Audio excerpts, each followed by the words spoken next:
శివధనుస్సు విరిగిన వేళ దిక్కుల నిండిన శబ్దమా భృగుని వంశం జ్వలించెనయ్యా పరశురాముడి కోపమా.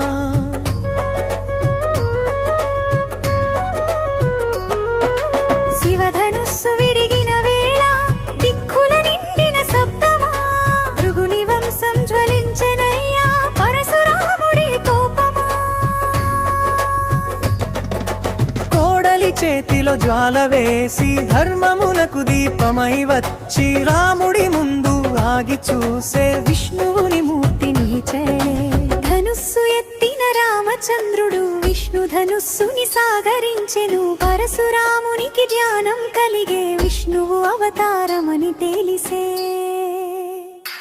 ఓ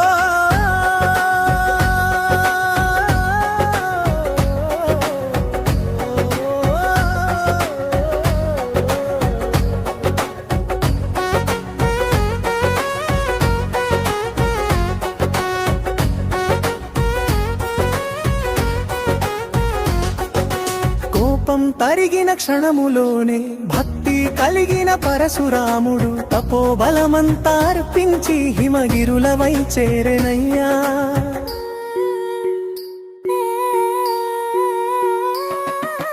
కోపం తరిగిన క్షణములోనే భక్తి కలిగిన పరశురాముడు తపోబలమంతా అర్పించి హిమగిరులవై చేరెనయ్యా.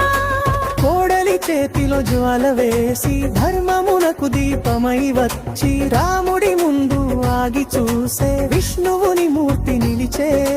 ధనుస్సు ఎత్తిన రామచంద్రుడు విష్ణు ధనుస్సుని సాగరించెను. పరశురామునికు జ్ఞానం కలిగే విష్ణువు అవతారమని తెలిసే.